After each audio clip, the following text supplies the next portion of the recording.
अस्सलाम वालेकुम जी। Chapter 1 operating system का सेकंड इंपॉर्टेंट टॉपिक जो है difference between process and thread.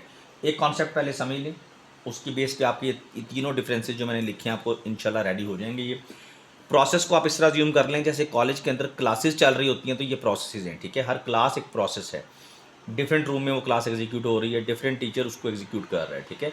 अब एक क्लास के अंदर, उस प्रोसेस के अंदर अगर आप सब प्रोसेस एग्जीक्यूट कर दें, मीन एक क्लास है 35 स्टूडेंट्स की, उसमें आप 3 ग्रुप्स उसी क्लास के अंदर डिवाइड करके बिठा दें और उन तीनों ग्रुप्स को डिफरेंट डिफरेंट टास्क दे दें। अब रूम तो वही है ना, रूम को हम मेमोरी कह रहे हैं, रूम वही है। उसी रूम के अंदर आपने 3 सब प्रोसेस एग्जीक्यूट कर दिए, तो ये सब प्रोसेस जो हैं with in that main process, इनको हम थ्रेड्स कॉल करेंगे, ठीक है। तो अब देखें, पहला डिफरेंस है program in execution is called process. पहली बात तो ये कि प्रोसेस की क्या डेफिनेशन है, कोई भी प्रोग्राम जो एग्जीक्यूट हो रहा है उसको हम प्रोसेस कहेंगे। अच्छा, इसके पैरेलल में थ्रेड का पॉइंट क्या है, the subset of a process, उस प्रोसेस का जो सबसेट है इज कॉल्ड थ्रेड।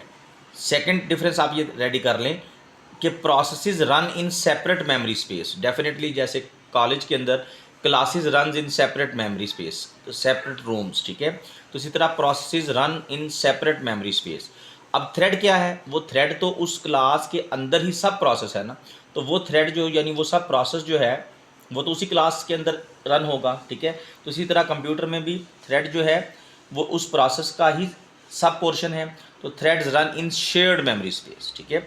लास्ट है प्रोसेसेस आर इंडिपेंडेंट। प्रोसेसेस किसी पे डिपेंड नहीं करते, लेकिन threads are dependent. Definitely threads जो हैं वो डिपेंड करेंगे उस प्रोसेस पे जिस प्रोसेस के वो थ्रेड्स हैं, जिस प्रोसेस के वो सब प्रोसेसेस हैं, वो सारे के सारे सब प्रोसेसेस उस मेन प्रोसेस पे डिपेंड करेंगे। डिपेंड करने का मतलब कि अगर आप मेन प्रोसेस को क्लोज कर देंगे तो उसके अंदर एग्जीक्यूट होने वाले तमाम सब प्रोसेसेस भी क्लोज हो जाएंगे, ठीक है। तो ये 3 डिफरेंसेस रेडी करें, बहुत इंपॉर्टेंट क्वेश्चन है जी। ये डिफरेंस ही आएगा प्रोसेस और थ्रेड में। 3 डिफरेंसेस आप लिख दें तो आपका क्वेश्चन कंप्लीट हो जाएगा।